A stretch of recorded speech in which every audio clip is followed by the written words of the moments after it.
Collectif Jeunesse Guadeloupe qui invite les autres en BK Jeunesse. On t'attend ce samedi 25 janvier pour une journée d'échange et d'ateliers pour entreprendre et travailler en Guadeloupe. Tu pourras y découvrir les parcours inspirants de jeunes engagés dans des secteurs porteurs pour notre archipel. Rendez-vous au BK Jeunesse sur l'Or-Vert ce samedi 25 janvier sur le campus de Saint-Claude avec navette gratuite. Qui vous, qui association, qui collectif, viens joindre nous. Et pas oublier page Facebook là, Collectif Jeunesse Guadeloupe. Bonsoir et bienvenue dans votre émission du Collectif Jeunesse Guadeloupe numéro 2. Ce soir, nous allons discuter ensemble de l'Or-Vert. Alors, qu'est-ce que l'Or-Vert, Axel? À tes côtés, des intervenants qui vont nous en parler. Voilà, donc pour nous éclairer un petit peu plus ce soir, nous avons mademoiselle Zozio, mademoiselle Makiaba et Nicolas Joachim-Gène, également un membre du collectif KJG. Voilà. Alors, je pense qu'on va tout de même commencer l'émission par un petit rappel. Qu'est-ce que le KJG? Le KJG, c'est un collectif d'associations. Enfin, c'est une fédération qui regroupe des associations et aussi des personnes physiques qui travaillent, qui œuvrent avec et pour la jeunesse. Donc, on aura compris, vous travaillez, vous œuvrez pour la jeunesse, mais ensemble, mais dans quel but? L'idée étant de valoriser la jeunesse. Le collectif est tout jeune. Il s'est créé l'an dernier. Face au climat dont on a tous entendu parler, on a stigmatisé la jeunesse, en gros, avec les affaires de meurtre et de violence qu'il y avait. Donc il a fallu, en fait, redorer un petit peu le blason de la jeunesse pour dire qu'elle va bien, qu'elle n'est pas si mauvaise que ça, et qu'il y a des gens qui font des choses en Guadeloupe. La jeunesse va bien et elle fait des choses. Alors avec toi aussi, Nicolas, donc, tu vas nous parler un petit peu des actions qui ont été menées depuis la création du collectif Jeunesse Guadeloupe. Alors, effectivement, depuis la création, comme le disait Laurence, du collectif, il y a maintenant un an, quasiment, on est, ça fait même pas un an, ça fait 7 mois en fait qu'on a eu la première opération. En fait, donc c'est vraiment tout jeune, quoi. Effectivement, les actions qu'il y a eu, c'est le premier BIC en fait, en juillet dernier, où un ensemble d'associations et de jeunes se sont mis ensemble pour libérer la parole de la jeunesse. Et en passant, on fait un grand salut à tous ceux qui y ont participé. D'ailleurs, une grande partie est actuellement hors du département. Et depuis, il y a eu la remise d'un rapport, une remise officielle qui a été faite aux autorités et qui d'ailleurs a été intégrée au projet guadeloupéen de société et techniquement... et aussi abordé lors de la conférence permanente de la jeunesse. Et ça fait quand même beaucoup pour quasiment juste 7 mois d'existence. Mais je pense que c'est dû au fait qu'à l'intérieur du collectif, il y a tout un réseau d'associations qui sont déjà des acteurs du terrain et qu'effectivement, à l'image du prochain BK Jeunesse, l'objectif, c'est juste montrer ce qui existe déjà, puisqu'en réalité, la jeunesse n'a rien à prouver. Tout à fait, on a pu constater donc que vous êtes présents. Et puis à vos côtés et à mes côtés aussi, il y a mademoiselle Zozio, c'est ça? Quand je parle le prénom, le nom, Suzy. Voilà, donc Suzy qui est, je crois, un exemple même de ce que le KJG souhaite mettre en avant. Alors Suzy, quelle est la raison de ton apparition dans cette émission? Eh bien, vu que l'intitulé de votre émission, c'est l'Or-Vert, alors moi j'ai un petit trésor à présenter, qui est la pomme surette. Ah, moi je connais la surette, si c'est pour me la présenter, je crois que il y a les pommes surettes bien mûres qui sont, voilà. On connaît bien, moi il y en a qui sont sûrs, Voilà, mais que peut-on faire avec la pomme surette? Et qu'y a-t-il dans la pomme surette? Voilà, telle est la question, telles sont les questions que je me propose de répondre ce soir. D'accord, donc on a compris, Axel, que ça va être très intéressant. Donc on va avoir, cette émission sera découpée en plusieurs parties. Nous aurons donc une première partie qui va consister bien évidemment à présenter et à rappeler l'intérêt de cette manifestation, le collectif Jeunesse Guadeloupe. Mais aussi nous verrons dans un second temps l'intérêt, quelles sont les activités industrielles que nous pourrons développer autour de ce fameux Or-Vert et de manière endémique, c'est-à-dire sur le territoire de la Guadeloupe. Et nous verrons également aussi avec des partenaires qui sont déjà présents, d'ores et déjà présents, les différentes vocations. On connaît déjà le tourisme vert, les gîtes, les activités de loisirs en milieu naturel, mais aussi, dans une quatrième partie, nous finirons par les métiers qui peuvent découler tout naturellement de ces activités, que ce soit des activités de consultants ou alors des activités économiques en lien direct avec ces activités. Pour revenir sur le collectif Jeunesse Guadeloupe, je sais que vous avez eu une manifestation qui a regroupé plusieurs centaines de jeunes qui s'est déroulée au Gosier. Alors, l'objectif premier de cette manifestation, c'est vrai que c'était de recouper un peu la parole des jeunes. J'aurais aimé que vous me disiez un peu plus sur la manière dont cette manifestation a été reçue par les jeunes d'une manière générale.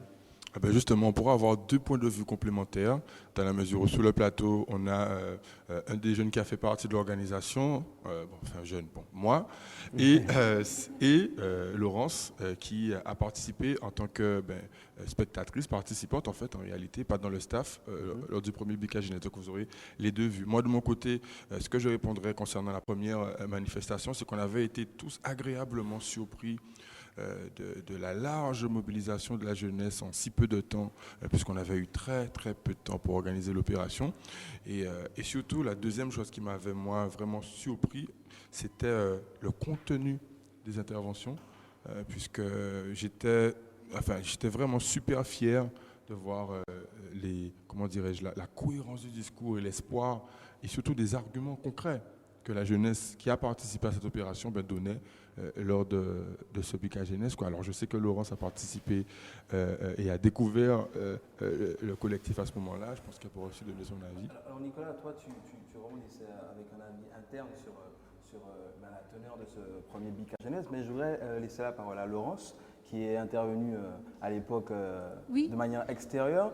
Est-ce que le fait que ce BK Jeunesse ait été une opération apolitique, selon toi, a donné lieu au succès et a fait finalement pas mal de jeunes se déplacer pour vraiment libérer la parole? Mais je crois que déjà le succès de la manifestation, c'est surtout qu'on a donné la parole aux jeunes. Parce que concrètement, quand il y a des forums ou autre chose, il y a des institutionnels ou des structures qui sont là, qui font des discours, on les écoute et puis on repart avec notre flyer, notre documentation. Concrètement, c'est rare d'écouter les jeunes et d'entendre ce qu'ils ont à dire. Donc c'est la première chose qui a fait que je me suis rapprochée du collectif Venir Réunion. Et une autre chose qui m'a paru importante, c'est le fait qu'il y ait un rapport qui soit sorti de ces échanges. Il ne s'agit pas de couper des pains dans l'eau, il s'agit vraiment de dire, on a fait une manifestation, on a recueilli une parole, on l'a analysée, on l'a formalisée et elle sert à quelque chose. Donc en tant que citoyen, c'est très important ce qui s'est passé le 24 juillet. Pour une fois, on n'était pas passif à attendre qu'on nous dise, bon, mais voilà ce qu'on a prévu pour la jeunesse ou autre chose. Là, les jeunes, on peut dire, voilà ce qu'on pense du sport, voilà ce qu'on pense de la transmission, ce qu'on pense de l'éducation, et ensuite ce qu'on propose, puisque le rapport n'est pas juste, voilà, nous on n'aime pas ci, on n'aime pas ça. Déjà, il y a beaucoup de choses qui sont assez surprenantes dedans, comme disait Nicolas, sur la positivité de la jeunesse aujourd'hui, sur l'espoir que la jeunesse a pour demain, et concrètement, il y avait vraiment des propositions intéressantes, d'où le fait que ça rentre complètement dans le projet Guadeloupe Société, et à notre grande surprise, la conférence permanente de la jeunesse, qui est un dispositif interministériel qui est en train d'être mis en place et qui a été lancé en octobre dernier, ils ont décidé qu'ils n'avaient pas à refaire d'un rapport ou d'analyse sur la jeunesse. Ils ont pris carrément le rapport, vu qu'il était bien fait et carré, et c'est avec ça qu'ils vont travailler. Donc là, concrètement, c'était vraiment prendre sa place de citoyen. Ne pas attendre que ça vienne des uns ou des autres, ou d'être dans des contingences de droite ou de gauche ou autre chose, ou électorale, mais en tant que citoyen, voilà, j'ai un avis, voilà ce que j'en pense, voilà ce que je vois pour demain. Donc c'est ce qui est important pour moi. Alors Laurence, on reviendra un peu plus tard sur la manifestation en détail donc du 25 janvier prochain, mais 2-3 raisons qui inciteraient à 2-3 jeunes à se déplacer vraiment à ce deuxième BK Jeunesse qui, on le rappelle, aura pour terme l'Or Vert. Oui, alors pourquoi la thématique de l'Or Vert déjà? Parce que la première manifestation était très générale et celle-là est assez précise quand même sur la thématique. Parce que quand on écoute le discours des adultes, déjà quand ils parlent de la jeunesse, il est assez négatif, il se répercute sur les plus petits. Concrètement, quand j'avais 10-12 ans, j'aimais pas spécialement les maths. J'aimais pas spécialement un certain nombre de choses, mais je voulais devenir avocate. Mais j'avais au moins cette idée-là de me dire, voilà, demain je serai Perry Mason, quoi. Comme à la télé, j'avais des exemples positifs. Il y a beaucoup d'autres jeunes de ma génération qui ont rêvé d'être cosmonautes, astronautes ou autre chose. Maintenant, si on écoute les discours des adultes et l'image qui est renvoyée, c'est en gros, t'es Guadeloupéen, ta route est tracée, ça va être braquage, sexe, violence, meurtre, concrètement. Les petits, ils entendent ça. Les petits, ils ont besoin de rêver. Surtout que concrètement, la situation de la Guadeloupe, c'est pas que ça. On fait partie de l'un des 25 territoires du monde entier avec la plus grosse biodiversité. Je ne sais pas si vous voyez le tout petit territoire qu'on est, l'un des 25 plus dotés en termes de biodiversité, en termes de faune et de flore. Donc déjà concrètement, on est déjà dans un espèce de paradis et c'est pas juste histoire de carte postale. Il y a un certain nombre de métiers qui sont pas connus, auxquels on ne pense pas. La vulcanologie, la protection de l'environnement, les ingénieurs, ce que Suzy Ozio fait. La Surelle, elle est là depuis des décennies, on n'a jamais pensé à regarder s'il y avait vraiment quelque chose dedans.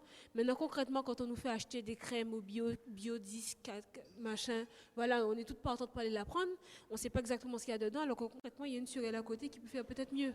Et on sait d'où elle vient. Donc l'idée, c'est vraiment ça, c'est de se dire, encore en tant que citoyen, engageons-nous. On a un avis sur quelque chose, on se dit qu'en Guadeloupe, on a une chance d'être là, eh ben, on va discuter avec les gens qui travaillent déjà, donc qui pourront nous en dire plus, et aussi montrer aux jeunes que concrètement, il y a des choses à faire. Donc l'idée, c'est vraiment, d'où le nom BIC, c'est que les gens discutent entre eux, ça soit pas dans, dans un espace forum où on a le président de tel machin ou le responsable de tel truc qui va nous dire ouais c'est génial, j'ai mis 100 millions de budget. Mais non, concrètement, on a Henri-Joseph qui se bat depuis 15 ans, on a Kinski qui est là, qui est un jeune ingénieur qui pourra nous expliquer des choses, nous apprendre même des choses sur son métier. On a Suzy qui a fait des études et qui est doctorante, qui a gagné un prix. On a comme ça beaucoup de raisons d'espérer. Donc c'est l'idée de la manifestation. En Guadeloupe, il y a de quoi faire, faisons. Donc on a très bien compris et moi-même je suis galvanisé par les propos que tu as tenus. On est conscient qu'il y a pas mal de potentialités. On aura l'occasion, j'espère, au cours de cette émission, non pas de faire le tour, mais d'en proposer quelques alternatives, mais de manière plus concrète. Un jeune qui souhaite s'exprimer ou s'informer autour du BICA Jeunesse, comment il fait? Aujourd'hui, quelles sont ses possibilités pour participer à vos manifestations? Alors, déjà la manifestation qui a lieu samedi, il y a des navettes de mise en place, puisque ça va se faire à Basse-Terre, vu que la fois dernière, on était en Grande-Terre. Il y a des navettes de mise en place dans une commune qui aussi est assez emblématique, puisque Saint-Claude regroupe beaucoup d'acteurs du tourisme vert et qu'il y a beaucoup d'activités qui se font là-bas. Donc c'est pour ça qu'on est parti à Saint-Claude et ils peuvent venir et poser des questions et aussi rencontrer. Donc par exemple, un jeune porteur de projet qui ne sait pas comment le faire financer ou comment l'exporter dans la Caraïbe ou autre chose pourra discuter avec des gens pour ça. Le jeune lycéen qui ne sait pas dans quoi s'orienter, mais il y aura des avocats aussi parce qu'il y a du droit. Si la filière se met en place, il y a un certain nombre de nouveaux métiers qui vont être créés, mais il va y avoir des consultants qui vont être créés, il y a des avocats spécialisés dans l'environnement qui vont être créés, enfin il y a tout ça. Et ensuite sur la partie tourisme vert. L'idée c'est vraiment que les gens puissent venir, et les parents aussi sont invités à venir poser des questions. Il n'y a pas de questions stupides ou bêtes ou autres, mais vraiment voir l'étendue de tout ce qui nous attend et de tout ce trésor-là qu'on a à portée de main. Alors, on a compris le rendez-vous, sa cible. Maintenant, comment on fait pour s'y rendre?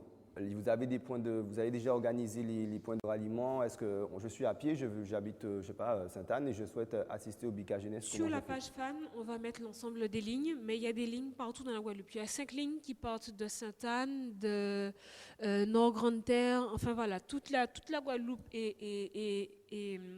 sera desservie pour que les navettes gratuites puissent ramener les gens pour venir assister au BICA Jeunesse. Et la manifestation se déroule Se déroule à l'amphithéâtre Gertier Archimède, donc du campus de Saint-Claude. Ça commence à 9h jusqu'à 15h30, 16h. Donc c'est au samedi 25? Samedi 25 janvier, oui. Voilà. Donc c'est ce samedi, vous l'aurez compris, nous avons encore beaucoup de choses à voir avec ces jeunes autour du BICA Jeunesse. On a compris aussi la genèse. Maintenant, donc, est-ce qu'on sera dans la même démarche de récupérer la parole et de la valoriser à travers des analyses, ou alors on sera peut-être plus dans une phase d'apporter une information aux visiteurs? On sera toujours dans cet esprit-là, de ne pas faire des coups d'épée dans l'eau, de parler inutilement, mais de vraiment prendre le temps de faire l'état des lieux de la filière. Donc c'est pour ça aussi qu'on invite des gens qui sont déjà dessus. L'aspiration des jeunes, on dit voilà ce qu'on aurait voulu, ce qu'on aurait aimé, on a vu ça à la télé, ça peut être sympa, voilà. De voir ce qui fonctionne pas en termes de formation par exemple, est-ce qu'il manque pas des choses. Et ensuite, et là c'est le point le plus important, quelles sont les propositions que nous, citoyens lambda, nous faisons.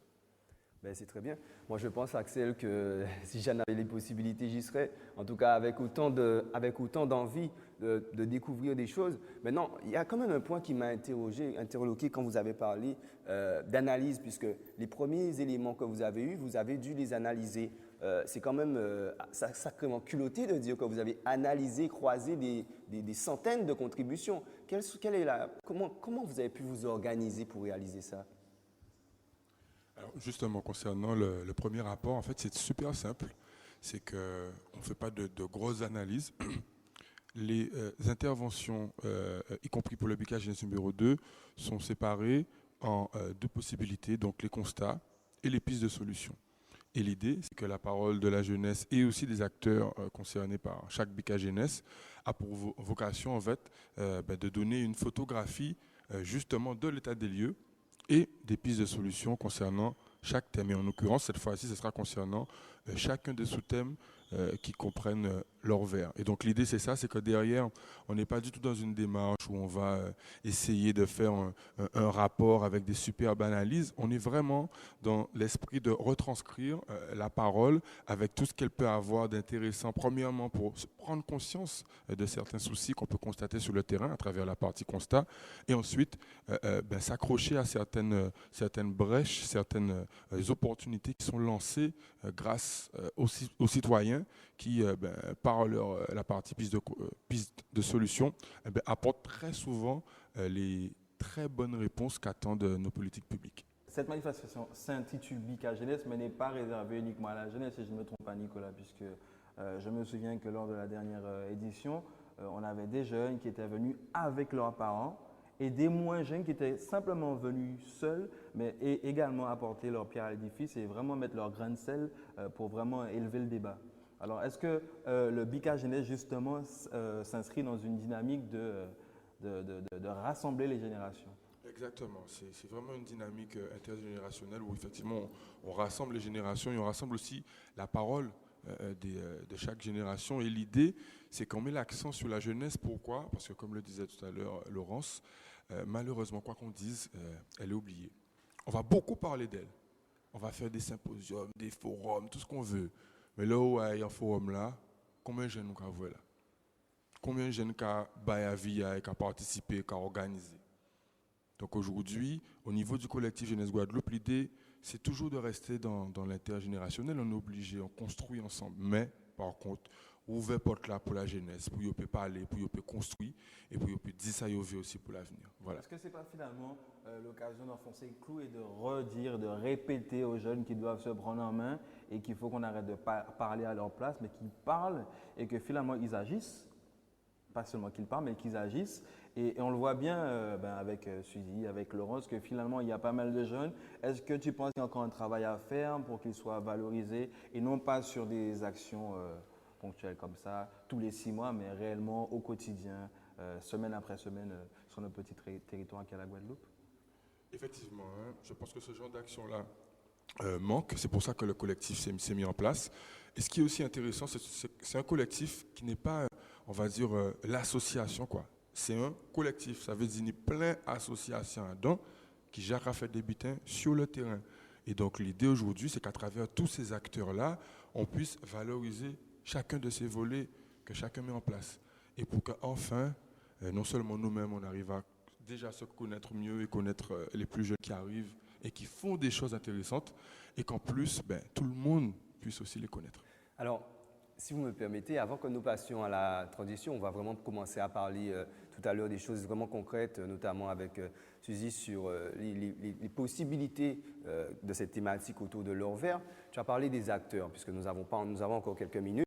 Alors, tu as parlé des acteurs associatifs qui sont membres. J'ai cru comprendre qu'il y avait aussi des jeunes entrepreneurs, tout ça. Donc, vu que vous êtes les deux représentants du collectif, donc, est-ce que vous avez la possibilité de nous donner des exemples à travers vos actions au sein de vos associations respectives? Bon, très rapidement. Alors, en gros, dans le collectif, il y a des associations qui sont dans tous les domaines, certaines dans l'éducatif, d'autres au niveau de la téléphonie. Parfois, ce sont des collectifs, parfois, ce sont des réelles associations. D'autres fois, ce sont parfois des organismes publics. Je pense par exemple au Conseil régional des jeunes qui fait aussi partie du collectif. En gros, toute association ou organisme jeunesse capoton gamme, il y a une place à Yola, quoi. Ça veut dire que le collectif est ouvert? Tout à fait, absolument. On est vraiment dans une dynamique. Ça fait à peine 7 mois qu'on a fait la première manifestation. Et en plus, la création même, on va dire, de la structure administrative, ça fait à peine 2 mois. Donc on est vraiment tourné vers l'avenir. Plus que jamais, toutes les associations et organismes de jeunesse sont attendus au sein du collectif. Et l'objectif, c'est que tout le monde soit gagnant là-dedans et qu'on puisse aussi s'entraider, continuer à s'entraider. Tout à fait. Donc on invite tous les acteurs associatifs, les jeunes entrepreneurs et bien évidemment les personnes lambda qui ont envie de s'investir autour de cette question qui s'est posée par le collectif Jeunesse Guadeloupe à les rejoindre. D'abord, si j'ai bien compris, par le Facebook. Donc c'est collectif Jeunesse Guadeloupe. Donc c'est écrit en créole, un collectif avec un K. Et Jeunesse Guadeloupe, on peut trouver ça assez facilement sur Facebook. Je pense qu'ils peuvent prendre contact avec votre hotline. Donc on va poursuivre un petit peu, dans quelques instants nous allons poursuivre.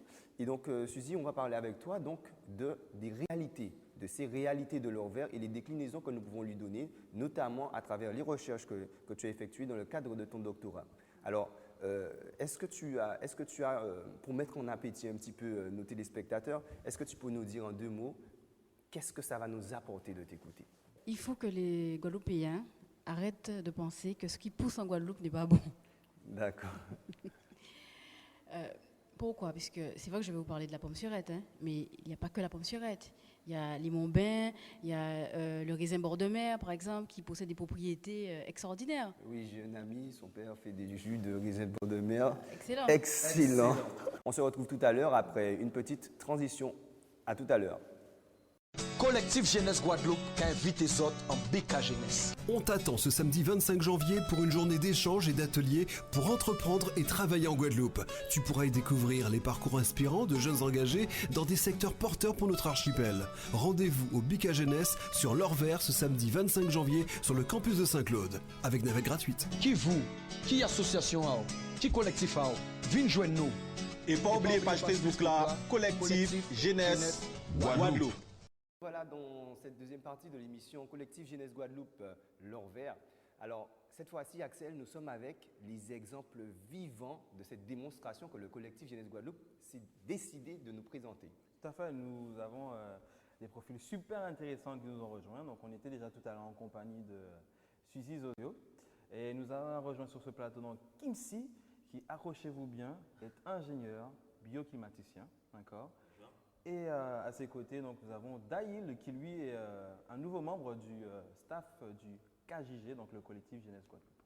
Voilà, donc ils nous ont rejoints sur ce plateau pour maintenant parler un petit peu plus, entrer dans le vif du sujet, des industries qui sont autour justement de l'or vert.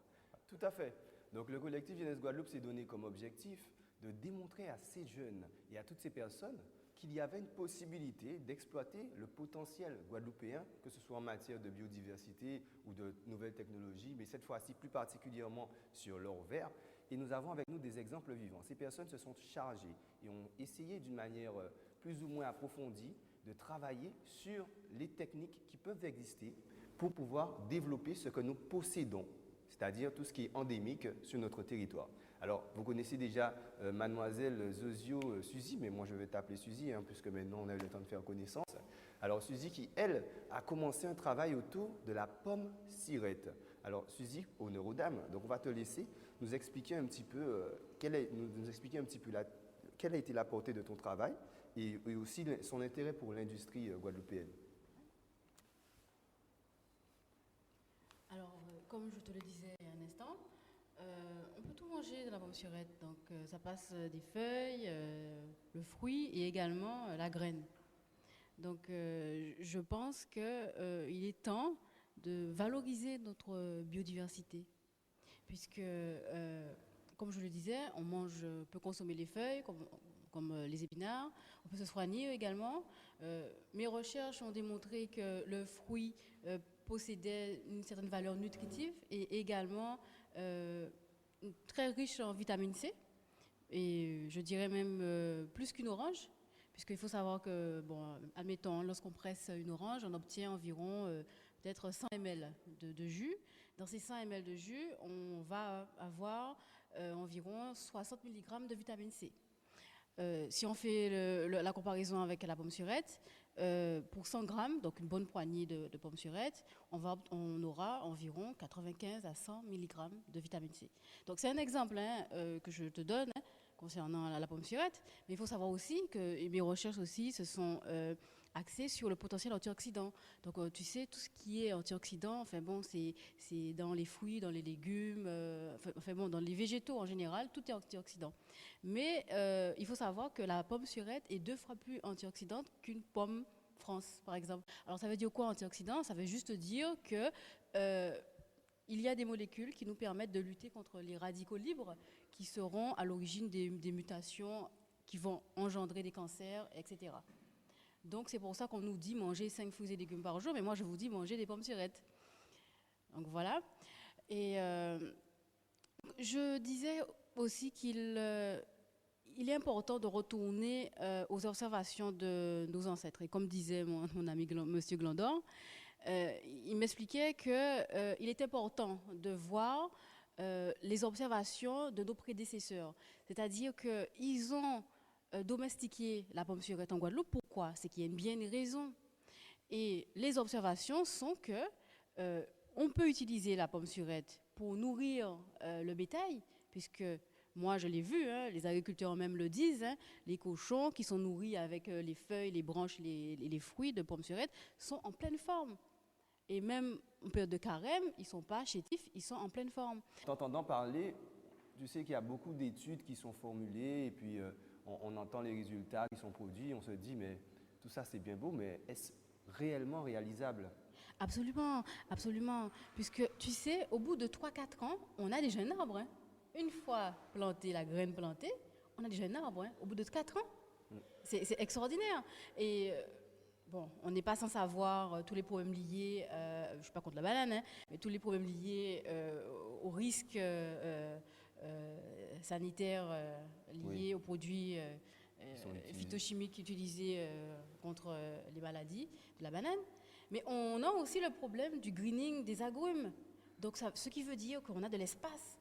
Il y aura un vide sanitaire qu'il va falloir combler. Donc, et pourquoi pas en le comblant en plantant des pommes surettes et en donnant et en vraiment encadrant une culture qui permettrait non seulement de redonner espoir aux agriculteurs qui ont perdu, il faut le dire, hein, les agriculteurs qui ont perdu leur dignité, puisqu'ils peuvent plus utiliser leur terre pour planter les ignames, les madères. Pourquoi? Parce que leur sol est chlordéconé. Alors que si on plante la pomme surette, la chlordécone ne va pas remonter aussi haut, quoi, je veux dire. Donc c'est une solution que moi je donne aux agriculteurs qui ne peuvent plus planter parce que leurs sols sont malades, on va dire. Donc pourquoi pas planter les pommes surettes et encadrer une culture convenablement. Et ça permettrait également aussi de ne pas laisser s'enfuir nos cerveaux, puisque nos jeunes partent. Hein. C'est également un problème. Hein. On fait face actuellement à des exodes. Donc il faut pouvoir leur montrer qu'il y a des choses qu'on peut faire en Guadeloupe et qu'il faut rester, puisque c'est que comme ça qu'on va avancer. Et c'est pour ça que je dis qu'il faut utiliser notre biodiversité. C'est important, parce que c'est vrai que mes recherches sont basées sur la pomme surette, mais il y a l'abricot-pays. Il y a dernièrement une étudiante qui a soutenu sa thèse sur l'abricot-pays et qui a montré des choses extraordinaires. Il y a le Montbain, il y a le raisin bord de mer. Enfin, il faut les utiliser. Et puis, bon, c'est vrai que là, c'est vrai qu'en Inde et en Afrique, ils font la farine pour se nourrir aussi. D'accord? C'est-à-dire que cette farine-là, ils vont l'intégrer dans la fabrication de pain, de gâteaux, et ça va donner, ça va augmenter la valeur nutritionnelle du pain, puisque bon, le pain, c'est de la farine de blé, bon, il n'y a pas grand-chose. Hein. Donc, si on rajoute un peu de farine de pomme surette, qui est une farine qui est riche, parce que mes recherches ont démontré que cette farine-là était riche, ça pouvait justement alors agrémenter, augmenter l'apport nutritionnel de gâteaux ou de pain. D'accord? Mais il faut savoir aussi que, bon, c'est vrai que je parle beaucoup, hein, mais... On est là pour ça, nous avons toute la possibilité et le temps que nous avons pour en parler. Justement parce que quelque part on a parlé, on voit qu'on glisse tout doucement hein, de la pomme surette en tant que matière première, puisqu'on considère qu'à l'état brut, il s'agit d'une matière première, vers un produit agro-transformé. Voilà. Donc la culture qui pourrait non seulement servir à l'alimentation, mais j'ai cru comprendre également à la pharmacopée peut-être. Absolument, puisque on se soigne avec les jeunes feuilles ainsi que les bourgeons.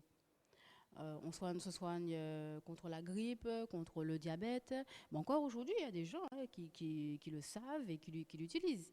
Et je vous disais également, je vous parlais de la graine, et je disais que on peut casser la graine et manger la graine, hein, puisqu'on le fait déjà en Afrique, hein, puisqu'on peut de disette.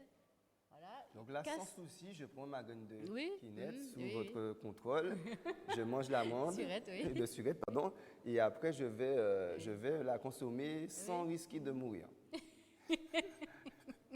Attention, je vais le faire demain. En plus, c'est la période. Ben voilà, tout à fait. Oui, et puis ce qui est intéressant de voir aussi qu'on peut faire avec la pomme surette, c'est que l'huile contenue dans la graine, hein, est une huile extraordinaire, puisque c'est une huile qui est insaturée. Donc en fait, ça veut juste dire que c'est une excellente huile qu'on peut utiliser en cosmétique, par exemple. On peut également utiliser en cosmétique. Et bon, pour rebondir sur la cosmétique, il y a d'autres fruits qu'on peut utiliser en cosmétique. Et puis, ça aurait été vraiment un atout, on va dire, une touche exotique de proposer au monde. Tout à fait. On voit déjà le produit marketing, hein, Axel, hein, la grosse pomme surette, tu vois, sur la boîte. Et puis, on peut faire, par exemple, j'imagine, du baume à lèvres à base de pommes surettes. Oui, comme on fait. Est-ce que ça veut dire, sans vouloir vous couper, parce que depuis tout à l'heure, on parle de la pomme surette, de l'abricot pays, du Mont-Bain. Est-ce que ça veut dire qu'en termes d'industrie en Guadeloupe, pour pallier à un avenir qui semble un petit peu morose pour la culture de la canne et la culture de la banane qui sont subventionnées et qui font face à la concurrence d'autres bananes et cannes du monde extérieur, est-ce que ça veut dire qu'il faudrait que la Guadeloupe se penche plus sur la pomme surette, l'abricot pays et le Mont-Bain pour développer une industrie au niveau de la pharmacopée, etc. Absolument, absolument. Et on peut le faire puisque nous sommes calés. Il y a des étudiants comme moi-même qui travaillent, hein, sur d'autres fruits et légumes. Donc nous pouvons le faire, nous avons la capacité de le faire. Donc faisons-le. Donc qu'est-ce qui bloque aujourd'hui concrètement? Eh bien, je pense que, sans langue de bois, je pense qu'il faudrait peut-être revoir certains fonctionnements pour laisser la place à la biodiversité. C'est-à-dire que quasiment toutes les subventions vont vers une seule culture, la banane.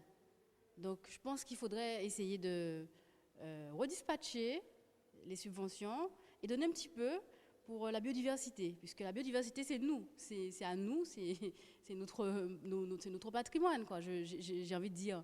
Donc protégeons-la, aimons-la, valorisons-la. Voilà. J'espère que les personnes concernées sentiront l'intérêt que vous portez à ce produit et peut-être s'intéresseront à vos travaux. Alors, nous avons d'autres invités également qui ont dans ce sens aussi fait des études poussées pour pouvoir valoriser les productions locales et peut-être harmoniser le développement. Travailler dans un développement durable, c'est quelque part, je ne me souviens pas bien de la définition, mais c'est peut-être résoudre les problèmes d'aujourd'hui tout ne gâchant pas les chances des générations futures de résoudre les leurs. Donc je ne sais pas si ça va te servir de bonne introduction. Toi, en tant qu'ingénieur bioclimaticien, excuse-moi, vraiment, je n'ai pas tout retenu. Donc je sais que tu as travaillé sur l'idée d'intégrer de nouveaux matériaux écologiques pour des nouvelles constructions. Alors, concrètement, ton métier, qu'est-ce que c'est? Alors, c'est un métier qui existe depuis toujours, en fait. Nos aïeuls, leur construction en poirier, en courbaril, avec différents matériaux locaux, même en bambou, existait déjà. Il y avait un savoir-faire qui était déjà présent, et d'ailleurs, ces constructions-là existent toujours. Maintenant, suite aux différentes normes, à l'évolution de la vie, ça a été oublié, ce savoir-faire a disparu, du coup, on est un peu perdu. Quand on regarde à l'extérieur ce qui se passe, je prends par exemple l'exemple du Costa Rica. En 1993, il y a eu un séisme. Toutes les constructions en béton sont tombées. Il ne restait que les constructions artisanaux en bambou. Suite à ça, ils ont mis en place des filières bambou pour éviter ces problèmes-là. Alors pourquoi le bambou? Alors je ne vais pas m'axer uniquement sur le bambou, il y a d'autres matériaux, mais c'est quand même important de faire un point là-dessus. Le bambou, c'est un matériau qui est cylindrique, Ça veut dire qu'il répartit les efforts de manière uniforme, c'est-à-dire qu'il n'y a pas de défaut.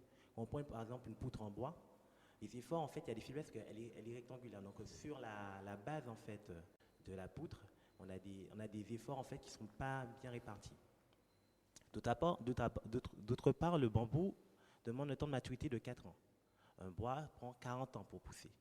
C'est-à-dire qu'aujourd'hui, si on voulait faire pousser toutes les forêts du monde, pour par exemple l'Amazonie, etc., ça aurait été impossible en bois. Alors que le bambou peut le faire naturellement, sans problème. Donc maintenant, il s'agit de savoir comment on peut utiliser ce matériau dans la construction. Chez nous, on a du bambou. Pourquoi ne pas l'utiliser? Alors on a une espèce de bambou qui s'appelle vulgaris. Malheureusement, c'est un bambou qui n'est pas très épais et qui est relativement cassant. Alors par exemple, en Costa Rica, on a aussi ce type de bambou. Ils font des jonctions multiples, donc ils mettent plusieurs bambous, ils rassemblent ensemble, ils font une seule poutre. Donc c'est déjà une voie. Moi, je conseille quand même d'aller voir d'autres variétés de bambou, mais qui peuvent pousser localement. Par exemple, en Martinique, il y a l'association Afibat qui a développé un projet d'innovation sur le bambou et qui a fait pousser de la guadua. Donc la guadua, c'est un bambou qui arrive à 15 cm de diamètre environ. Le biscuit intérieur, donc on va dire la partie bois à l'intérieur, fait près de 2-5 cm de circonférence. Donc c'est un bambou qui est très épais, c'est un bambou qui est plus dur que le fer. Si bien que maintenant, la NASA pourrait prévoir de ne plus faire leur satellite en structure métallique, mais en structure bambou. Il faut savoir qu'au Japon, excuse-moi, je rigole un peu parce que des satellites en bambou. Ah oui. Attends, ah oui. Ils se sont aperçus vraiment que c'est un matériau qui était beaucoup plus dur que le fer. Donc du coup, ils se sont dit pourquoi pas. Donc ce sont des projets en fait de recherche, d'innovation. Donc on verra si quand même ça arrive à voir le jour. Mais quand même, regardez le Japon. Pourquoi le Japon est le pays qui est considéré comme qui a les meilleures normes parasismiques? Simplement parce que leur ossature de bâtiments qui vont jusqu'à 50 étages, leur échafaudage de 50 étages, c'est fait avec du bambou. On ne le sait pas, mais c'est du bambou qui est derrière.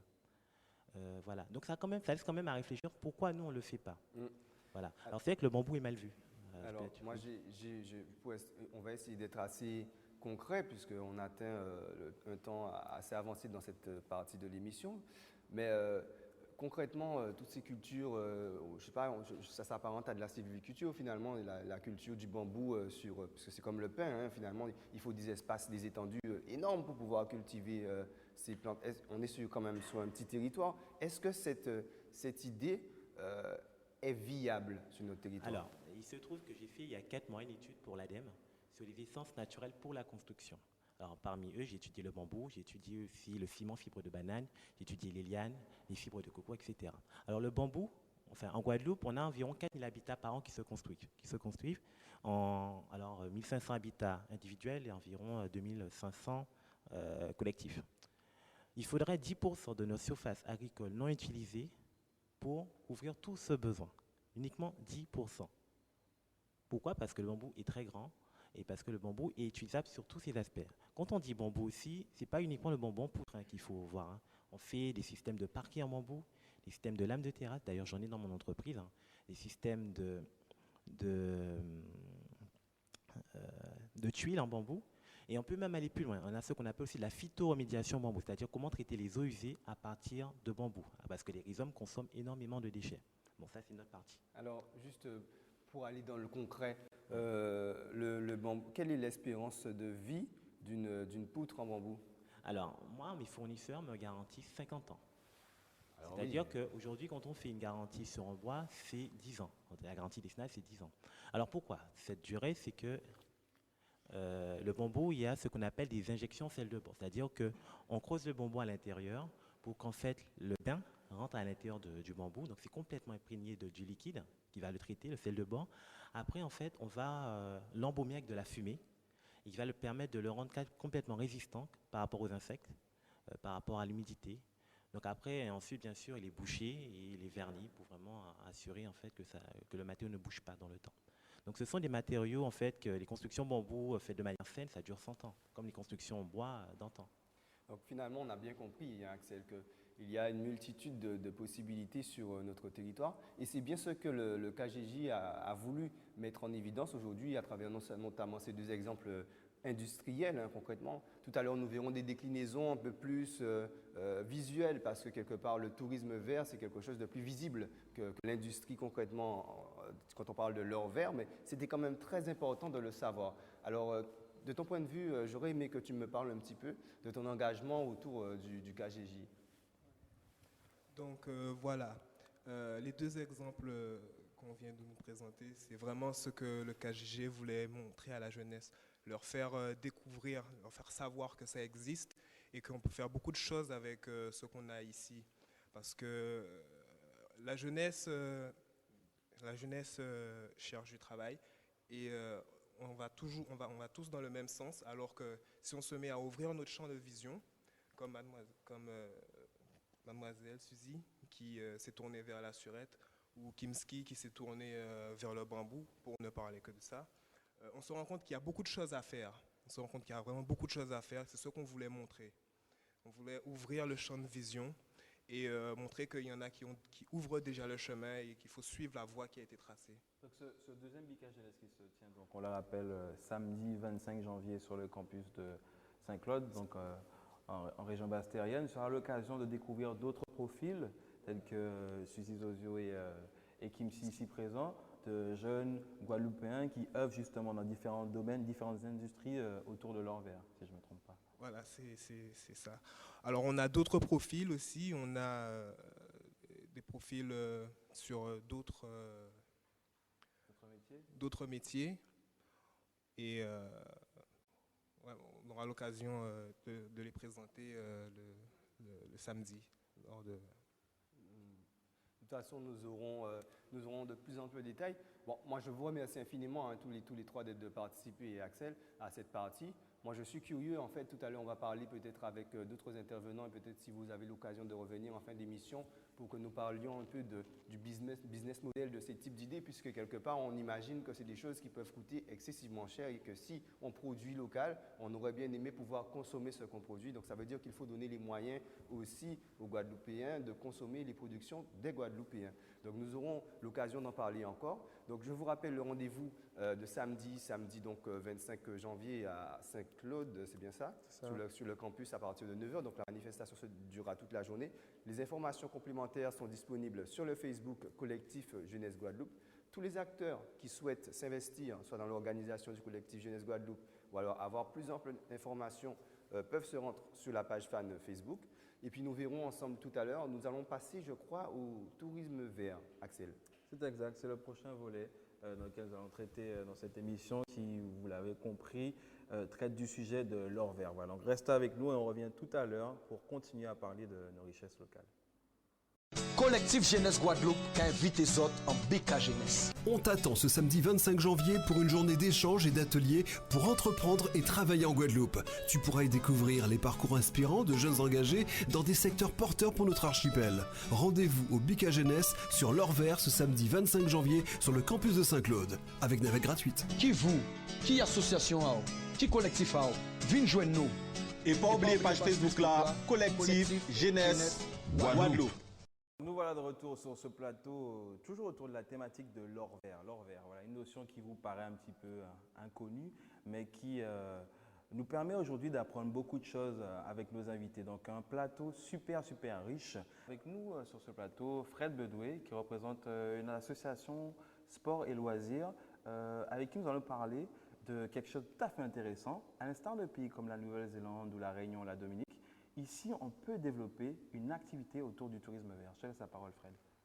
Oui, effectivement, on a un potentiel, ce qu'on appellerait nature, sur les sports de pleine nature. Donc, on retrouve du canyoning, la randonnée pédestre, la randonnée équestre, le quad, le canoë-kayak en rivière avec notre mangrove. Ensuite, se développer les fameux trails. Au jour d'aujourd'hui, en Guadeloupe, on a 3 événements majeurs qui sont la Guadarun, le Volcano Trail et la Transcarouquerin, qui génèrent une participation d'environ 500 personnes, 500 marcheurs ou 500 coureurs qui viennent découvrir la nature et puis pratiquer une activité très sportive. Voilà ce qu'on peut dire sur les activités sportives sur la Guadeloupe. Alors, le tourisme vert qui permet donc d'englober les activités sportives, mais avec nous, Tommy Nova, qui lui permet aux Guadeloupéens de redécouvrir la culture, notamment à l'aide d'un outil qui fait partie du patrimoine guadeloupéen, qui est la charrette.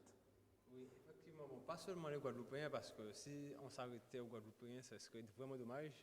On s'arrête aux acteurs du monde. C'est-à-dire que tous ceux qui veulent découvrir la richesse de notre environnement, on leur permet en fait d'accéder à cette richesse à travers plusieurs outils.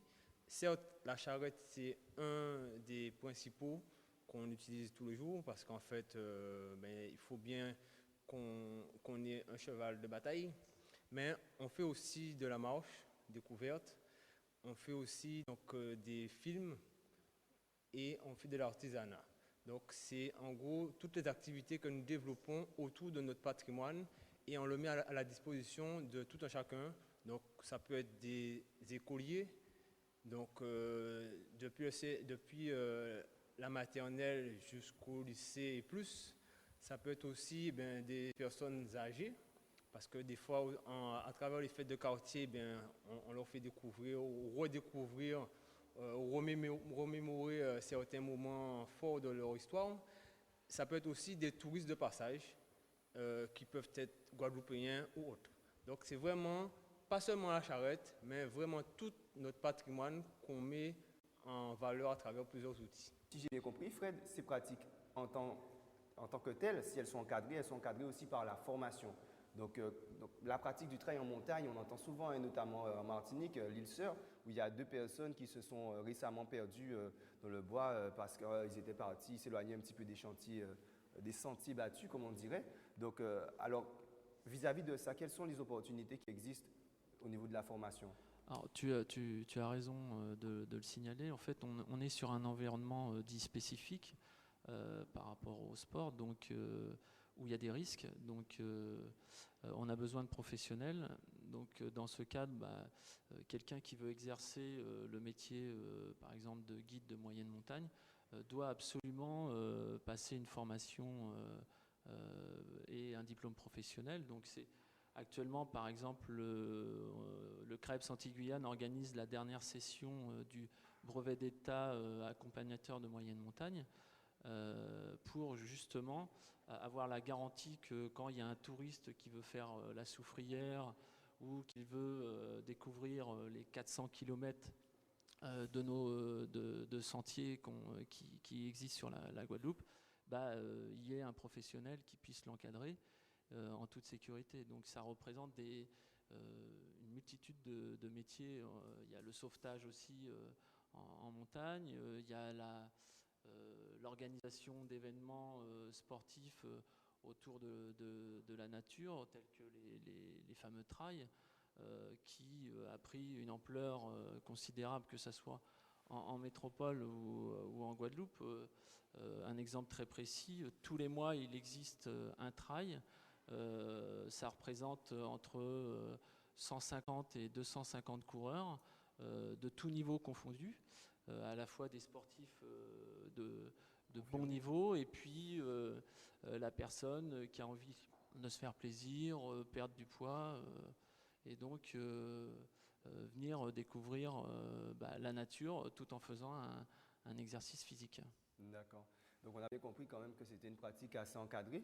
Mais Tommy, est-ce que toi qui œuvres dans le domaine, est-ce que tu penses que ça peut être vecteur d'emploi? Puisque aujourd'hui, on sait la problématique de nombreux jeunes, et c'est bien là pour la raison où le collectif Jeunesse Guadeloupe a initié cette démarche autour de l'Orvers, c'est pour essayer de voir s'il y avait des perspectives d'emploi et de création d'activités dans ce secteur. Alors selon toi, est-ce qu'il y a moyen de créer son activité dans ce domaine? Je pense, pour être l'exemple, justement, que c'est tout à fait possible, parce que comme je dis bien souvent, les études, c'est un outil qui est mis à notre disposition et après, c'est à nous de l'utiliser à bon escient, en fonction de nos objectifs. Et c'est clair qu'il ne faut pas s'enfermer dans une filière parce qu'il faut justement utiliser tout ce qu'on a appris pendant justement ces années de formation pour après l'adapter à ses propres besoins. Donc, à partir du moment qu'on est conscient de ça, quel que soit ça qu'on va toucher, donc tout à l'heure j'ai entendu parler de surette, on peut créer une activité à partir de surette. Nous, on est parti d'une charrette qui pourrissait sous un arbre, on disait, bon, pourquoi nous pas faire un bitin veille? Donc c'est clair que tout ce que tu touches, tout ce que tu vois dans ton environnement, dès que tu connais sa valeur, tu peux te développer économiquement et derrière faire bénéficier à tes collègues, tes potes, tes amis, de ce que tu as créé et donc par ce bien-là, en fait, créer des emplois et susciter des vocations, en fait. Tout à fait. Mais Fred, on a constaté aussi que les politiques un peu gouvernementales, hein, ces 10 dernières années, c'était vraiment encouragé à la pratique du sport. Et on se dit aussi que cette pratique est émergente, comme tu l'as si bien cité tout à l'heure. Alors, selon toi, quelles sont les formations vers quelle formation un jeune peut se tourner aujourd'hui pour pouvoir trouver un emploi dans le domaine dans lequel que tu représentes aujourd'hui? On est sur un champ très réglementé, donc pour devenir un professionnel, on a obligation d'avoir une formation diplômante. Donc toute personne qui veut en faire son métier doit passer par des diplômes du ministère de la Jeunesse et des Sports. Donc ça démarre du BAPAT de niveau 5 avec ce qu'on appelle des supports techniques liés aux activités de pleine nature. Ça peut être le kayak, ça peut être la randonnée. Ensuite, on a le niveau supérieur qui est maintenant on appelle ça le BPGEPS, qui remplace le brevet d'État. Donc on a des BPGEPS qui sont spécifiques au sport de pleine nature. Et puis ensuite, on a un DEGEPS et puis un DESGEPS qui permet de former les professionnels. Donc on a la chance d'avoir un CREPS Antilles-Guyane qui permettent de réaliser toutes ces formations. Alors évidemment, ça demande un niveau scolaire comme prérequis, mais c'est complètement accessible à tout le monde. Et puis surtout, je crois, au niveau de la pratique sportive, quand il s'agit du BPGEPS, puisque je crois quand même qu'il faut avoir, si ça remplace le brevet d'État, c'est qu'il faut avoir un certain niveau dans la pratique sportive pour pouvoir se lancer. Oui, effectivement, faut faire du sport, faut aimer le sport, mais c'est pas que ça. Hein. Les métiers du sport, ça regroupe aussi l'événementiel, ça regroupe aussi la communication, ça regroupe aussi la santé. Au jour d'aujourd'hui, on a l'agence régionale de santé qui est en train de faire la promotion des activités physiques, notamment pour les personnes en obésité, les maladies chroniques. Donc autant se faire plaisir, aller marcher dans la nature, quoi, comme on dit. Donc ça va. Il y a des niches d'emploi à creuser, quoi, sur la Guadeloupe. Les activités physiques et sportives, on va dire de pleine nature, c'est un champ, on va dire, de sport mineur, mais qui tend à se développer. Donc c'est vrai que la visibilité de ce secteur est pas terrible du tout. Effectivement, on a le Volcano-Trail qui existe en Guadeloupe depuis pas mal d'années, qui génère 500 coureurs, toutes courses confondues, donc qui fait la promotion de notre île, aussi bien sur le territoire de la Basse-Terre que de la Grande-Terre, parce qu'on a quand même un atout majeur sur la Guadeloupe, c'est le contraste entre la Basse-Terre et la Grande-Terre. Si on le compare à la Diagonale des Fous qui existe à La Réunion, qui pour moi génère une activité touristique énorme, puisque un mois avant la compétition, par exemple, tous les gîtes touristiques sont pleins à craquer des sportifs qui viennent.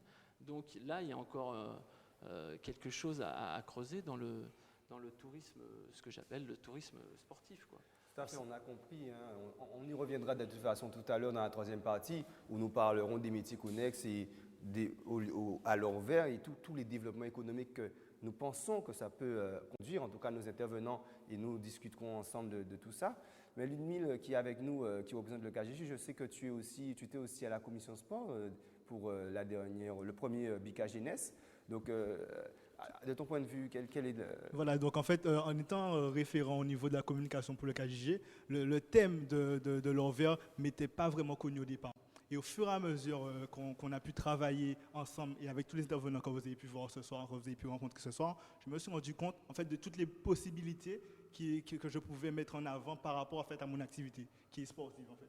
Donc, une fois qu'on a compris qu'au-delà des sports qu'on pratique en général ici, donc basket, football, etc., qu'on a d'autres sports qu'on ne connaît pas forcément et qu'on peut découvrir comme ça, moi, ça me paraît intéressant. Et c'est pour ça, en fait, que j'invite tous les jeunes qui ne se sentent pas forcément attirés par l'Orvers à venir le 25 au campus à Saint-Claude pour découvrir un peu avec les intervenants comment ils peuvent faire le lien entre ce qu'ils font et l'Orvers. Parce qu'en fait, il y a toujours un lien au final. C'est ce que moi j'ai pu retenir depuis que le projet a commencé.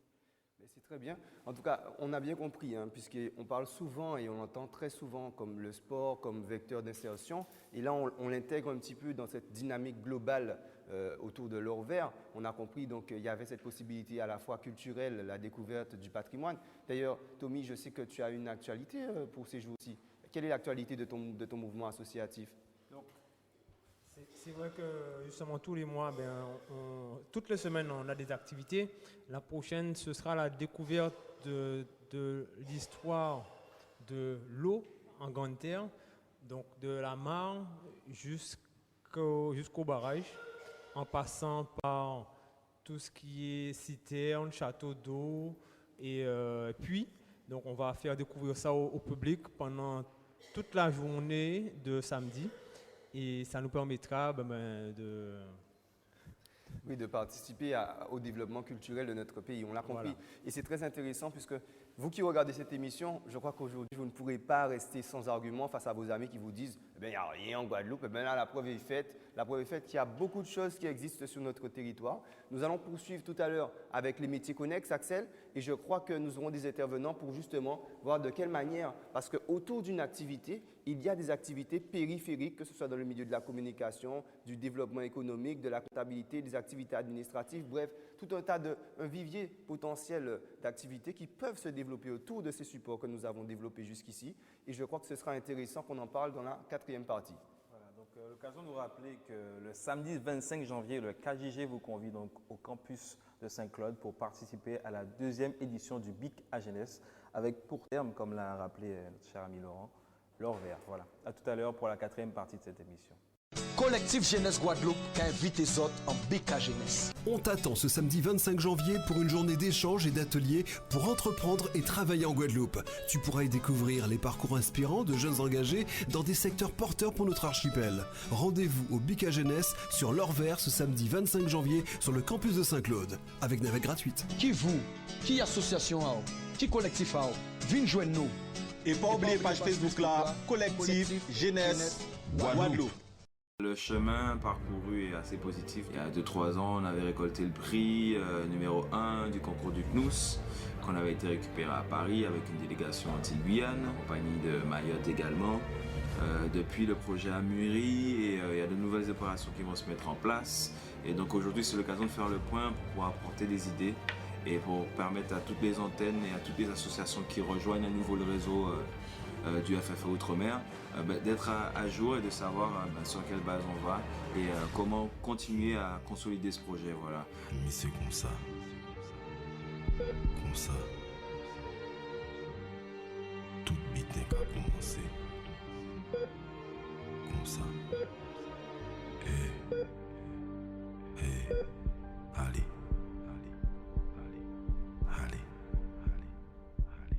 Je fais partie de l'association Give One Project dont je suis la responsable communication. Donc c'est une association qui a été créée par Tian Yang qui est un jeune Sénégalais qui est parti à 20 ans aux États-Unis et en fait il a décidé de créer cette association puisqu'il a eu l'occasion de travailler sur la campagne de Barack Obama et à la fin de la campagne en fait il s'est demandé qu'est-ce qu'il pouvait faire en fait pour les jeunes aux États-Unis et partout dans le monde puisqu'il venait du Sénégal et il a décidé de créer cette association dont le but en fait est de repérer des jeunes et de leur donner les cartes pour devenir des leaders et ainsi pouvoir participer à la vie au sein de leur communauté. Donc grâce à cette association, j'ai pu partir pendant 10 jours suivre un programme de leadership à Washington. Et en fait, ce que j'ai retenu de là-bas, c'est que en fait, ils laissent leur chance aux jeunes. Ils considèrent que même si un jeune n'a pas d'expérience, ils vont toujours leur laisser la possibilité. Ils ont compris que la jeunesse, c'était les futurs décideurs de demain. C'est aussi pour cette raison que j'ai décidé de m'engager au sein d'FFE Outre-mer, puisque en fait, c'est des jeunes qui ont décidé de changer la donne au sein des départements d'Outre-mer. Et je pense qu'il est plus que temps que l'on fasse entendre nos voix. Donc voilà, donc j'incite tous les ultramarins, les jeunes, les moins jeunes, à nous rejoindre et à essayer de changer les choses dans nos départements respectifs.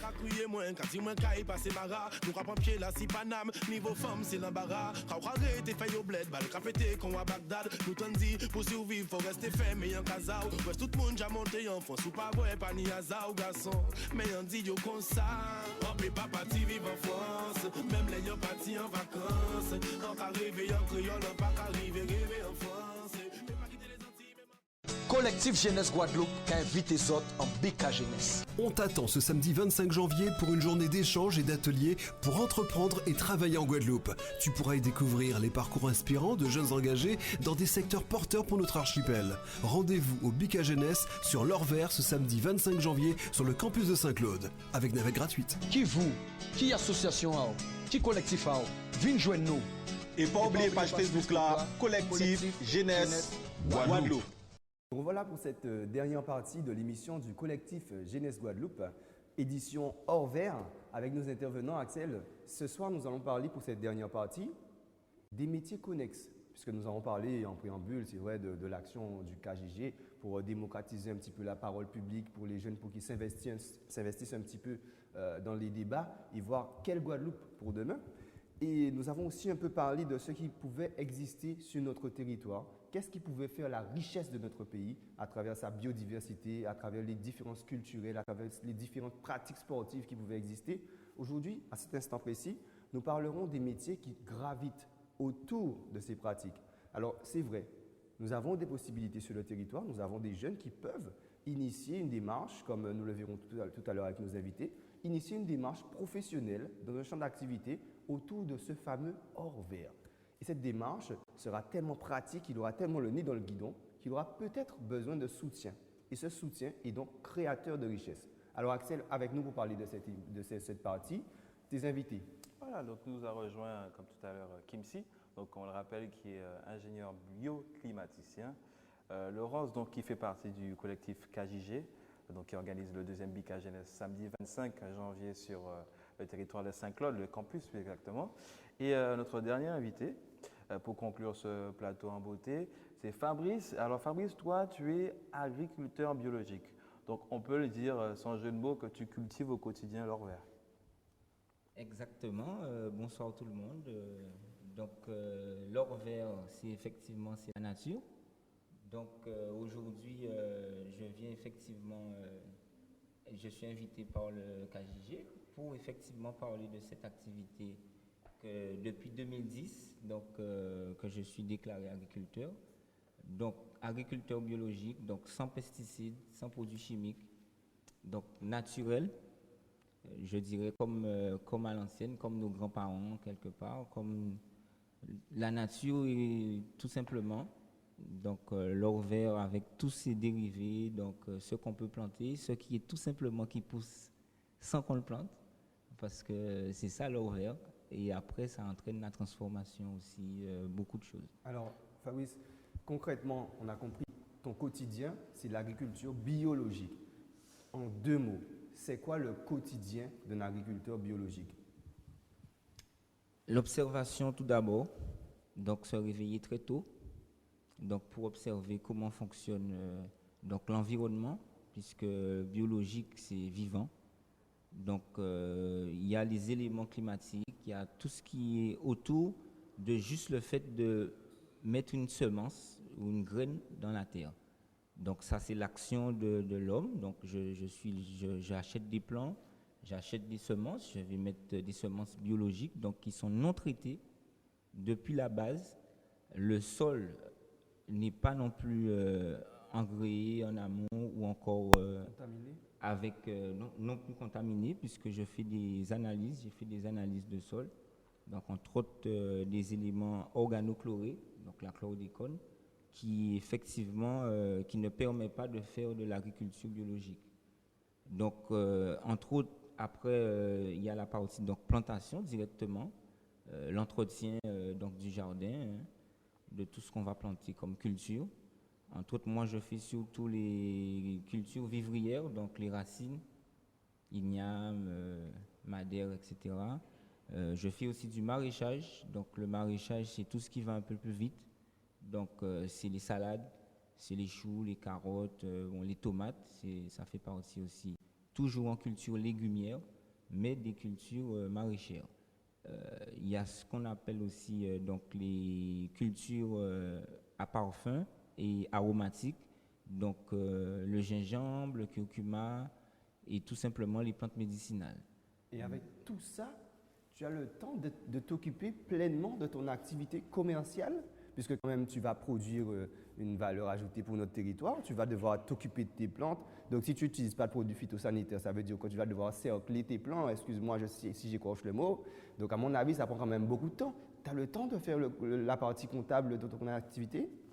Alors effectivement, c'est là où justement beaucoup d'agriculteurs, je ne dirais pas comme moi, mais beaucoup d'agriculteurs pêchent, parce qu'on a tellement de boulot dans le jardin à entretenir justement ces cultures qui n'ont pas de pesticides, puisque la comptabilité, le secrétariat et comme tu dis la partie commercialisation, moi j'ai fait un choix, donc je fais que de la vente en particulier, donc j'ai pas forcément à aller faire beaucoup de distance pour aller vendre. Mais il est vrai que je peine un peu à faire la partie comptable ou encore même tout simplement les démarches administratives qui demandent beaucoup de temps. On est en Guadeloupe, on sait déjà comment ça se passe. Donc c'est vrai qu'on pêche un peu à ce niveau-là. C'est vrai, donc on a compris concrètement que Fabrice a créé son activité, donc il crée des richesses pour notre pays et ça c'est vraiment quelque chose de très encourageant. On se dit donc que on imagine que la tâche n'est pas aisée et que c'est un travail de longue haleine si tu n'as pas le temps. Et c'est vrai qu'on vient même à se poser la question, donc comment faire? Et c'est là que la notion de connexe arrive, Laurence. C'est là où on peut dire effectivement, là, il y a peut-être quelque chose. Oui, c'est effectivement pour ça qu'on a voulu en parler, parce que concrètement, s'il y a une richesse qui sort de la terre et qu'on arrive à l'exploiter, il faut à côté, il y a tout un ensemble de métiers qui se créent de fait. Par exemple, Suzy nous parlait de la surette, et donc si elle arrive à développer un produit, à se dire qu'aujourd'hui, elle va faire une crème cosmétique contre les rides, il va falloir qu'elle puisse faire une étude de marché. Est-ce que vraiment il y a un marché? Est-ce qu'il y a des femmes qui vont acheter sa crème? Donc ça fait déjà un premier cabinet marketing qui va fonctionner. Il va falloir faire un packaging, il faut mettre le produit dans un pot. Une fois que c'est fait, il faut le vendre, il faut créer un circuit de distribution. Il faut qu'elle sache est-ce qu'elle a le droit de le faire. Donc il y a des avocats qui vont entrer en ligne de compte.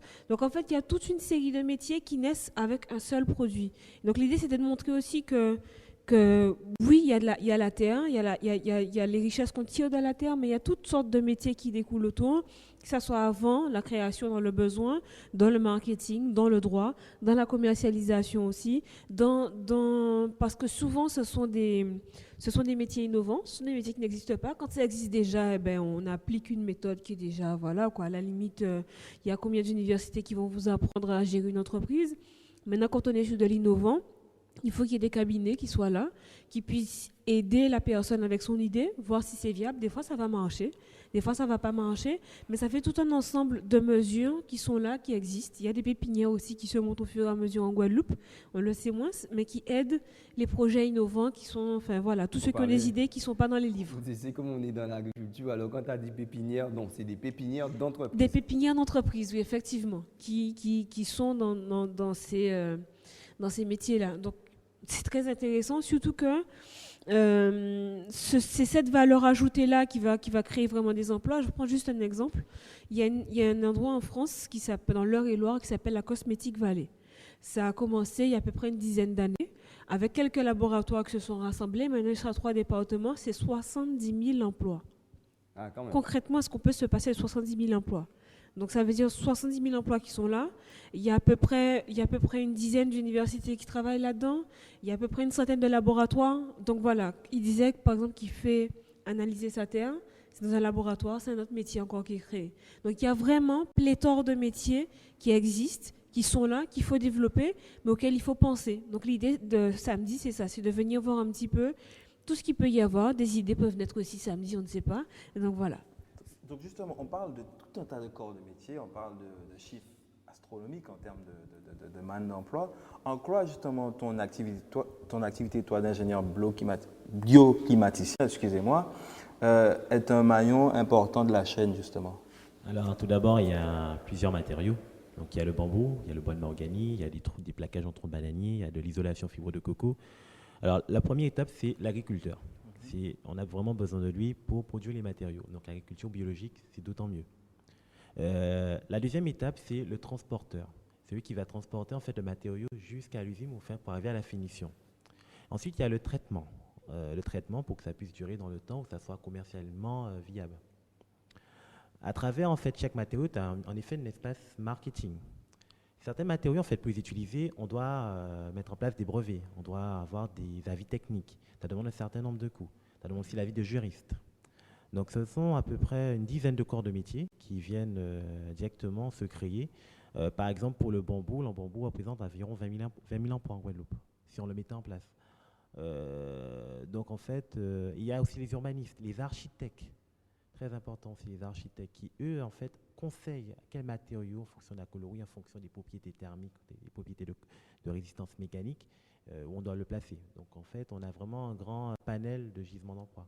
Non, c'est vrai qu'on a compris que c'est une économie en fait que nous bâtissons avec ces possibilités de l'or vert. Quelque part, on n'en a pas forcément parlé ce soir, mais c'est vrai qu'il existe aussi des notions parce que l'agriculture bio m'y a fait penser un peu, le commerce équitable, qui sont aussi des notions, en fait, c'est des notions plus simples parce que quelque part, ce que tu fais aussi, c'est du commerce équitable, puisqu'en réalité, Fabrice, il vend directement ses produits à un prix relatif par rapport à ce qui lui a vraiment coûté, et directement au consommateur final. Donc, quelque part, on est dans une dynamique de commerce équitable. Effectivement, puisque je crois que Max Havelaar, quand il a créé, c'était déjà pour aider les paysans, pour aider tous ceux qui justement qui subissent les coûts je dirais des multinationales ou peu importe des grands groupes, bien de ceux qui sont la logique économique. Voilà, logique économique. Et aujourd'hui, l'agriculture biologique répond à un cahier des charges aussi qui est directement lié à la vente directe, c'est-à-dire à limiter tous les intermédiaires. Donc, le moins de transport possible, pour que le bilan carbone n'augmente pas encore, puisque ça fait partie de l'or vert. Si on continue, entre parenthèses, à polluer l'air, la nature, donc finalement, l'or vert, il va diminuer. Donc c'est aussi pour ça que moi, j'ai fait le choix d'avoir mon propre point de vente aujourd'hui sur l'exploitation. Donc les gens viennent chercher les paniers ou encore tout simplement les produits qui sont disponibles directement sur l'exploitation. Très bien. Justement, on en parlait tout à l'heure en off, Laurence. On comprend bien que c'est l'affaire de tous. Oui. Création d'entreprise, création de valeur.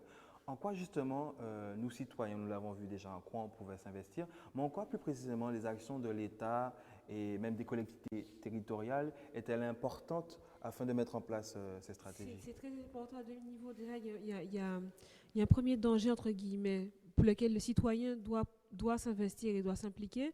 Il y a un projet de décret qui est en train d'être discuté au plus haut niveau de l'État. Et ce projet de décret qui arrive juste après que Henri Joseph ait réussi à faire entrer une bonne partie de la pharmacopée des DOM dans la pharmacopée européenne, ce décret prévoit que si les plantes nous appartiennent, donc ça reste toujours à nous, les ignames, les madères ou le malanga, l'exploitation en termes de pharmacopée ou cosmétologie ou autre reviendrait à la France. Donc voilà, donc ça voudrait dire qu'à chaque fois que quelqu'un veut faire une petite farine de dictame, il faut demander à Paris est-ce qu'on peut faire la farine de dictame. Donc il y a un gros danger là, et c'est au peuple qui a voté pour ces gens-là, concrètement, de se mobiliser et de dire non, c'est pas ce qu'on veut. Donc le conseil régional a voté il n'y a pas longtemps une motion contre ça. Donc il y a ce bémol-là à apporter. Et puis concrètement aussi, on va parler samedi de développement durable. Alors, il s'agit d'exploiter l'or vert, mais il ne s'agit pas de finir tout le gisement. Il s'agit d'agir avec parcimonie, de savoir comment on utilise les ressources, comment on va les distribuer, comment on va fonctionner avec. Il y a un dernier point encore qui est très très important et et Fabrice le rappelle encore, et ce que Suzy aussi disait, ce qui va nous aider, nous, jeunes générations, à bien développer leur verre et à vraiment l'exploiter, c'est la relation avec les anciens. Parce qu'ils avaient un savoir empirique, ils n'ont pas fait de grandes études, ils n'ont pas de doctorat, ils n'ont pas tout ça, mais ils savaient et ils peuvent nous dire que, comme elle disait, que la surelle, ça aide pour le diabète, que tel produit, ça aide pour les radicaux libres maintenant qu'on le dit. Mais il y a vraiment un lien. Donc concrètement, pourquoi nous on croit à ça? C'est que l'or vert touche toutes les parties de la population. Et donc c'est à nous, jeunes, de nous rendre compte qu'il y a des choses qui sont là et d'ouvrir les écoutilles et d'écouter un petit peu ce qui se fait, ce que se faisait déjà et de ne pas hésiter à innover justement pour demain. Très bien, parfait. Je crois qu'on a à peu près fait le tour de la question au cours de cette émission. L'occasion de rappeler les liens Facebook, donc KJG, Collectif Jeunesse Guadeloupe sur Facebook. Vous trouverez toutes les informations sur la formation de ce collectif et sur les opérations en cours. Et il faut rappeler, je crois, le rendez-vous de samedi 25 janvier sur le campus de Saint-Claude. Voilà, et il y a une dernière information que je voulais faire passer. Alors, depuis le 26 décembre jusqu'au 31 janvier, il y a un projet de stratégie pour la Guadeloupe qui est mis en consultation. Donc, on va le trouver sur le site de la préfecture. Alors, pour tous ceux que ça intéresse, il faut vraiment y aller voir ce qui est prévu. C'est-à-dire que c'est le prochain contrat qu'il y aura entre l'État France et le département Guadeloupe. Donc, c'est à nous de nous investir et de dire, OK, on est d'accord avec ça, on n'est pas d'accord avec ça. Et il y a vraiment une grosse partie sur l'or vert et sur l'innovation. Donc, à tous ceux qui sont intéressés de près ou de loin, allez-y et n'hésitez pas à renvoyer parce que vraiment, cette place de citoyen, c'est à nous de la prendre. Alors, les dates, c'est... Alors, c'est là depuis le 26 décembre et jusqu'au 31 janvier, on peut consulter et donc donner son avis sur le site de la préfecture. D'accord. En tout cas, l'information, j'espère, n'est pas tombée, n'est pas vaine. Hein. Donc, nous avons bien pu profiter durant cette émission de pas mal de participations, de contributions très intéressantes, où nous avons pu découvrir un petit peu la notion, enfin, un des aspects qu'on a pu développer autour de l'or vert. En tout cas, moi, je suis personnellement très satisfait et j'ai appris beaucoup de nouvelles choses et de nouveaux métiers aussi. Et j'ai appris aussi quelques contraintes des agriculteurs biologiques. J'ai découvert aussi un doctorant, et je pense vous aussi, autour de la surette, notre pomme surette nationale. Et bien évidemment, je crois que nous aurons tout un tas de questions et un tas qui sont restés en suspens. Malheureusement, il n'y avait pas moyen d'appeler à cette émission ou de participer sur Internet comme c'est l'accoutumé dans nos émissions, mais ça le sera prochainement, je l'espère. En tout cas, retrouvez-nous le samedi 25 janvier à Saint-Claude pour toutes les questions. Vous pouvez rencontrer les acteurs qui étaient avec nous ce soir. Et puis, on se dit à Saint-Claude le 25. À bientôt. Collectif Jeunesse Guadeloupe qui invite les autres en BK Jeunesse. On t'attend ce samedi 25 janvier pour une journée d'échange et d'ateliers pour entreprendre et travailler en Guadeloupe. Tu pourras y découvrir les parcours inspirants de jeunes engagés dans des secteurs porteurs pour notre archipel. Rendez-vous au BK Jeunesse sur l'or vert ce samedi 25 janvier sur le campus de Saint-Claude avec navette gratuite. Qui association, qui collectif, viens joindre nous. Et pas oublier page Facebook là, Collectif Jeunesse Guadeloupe.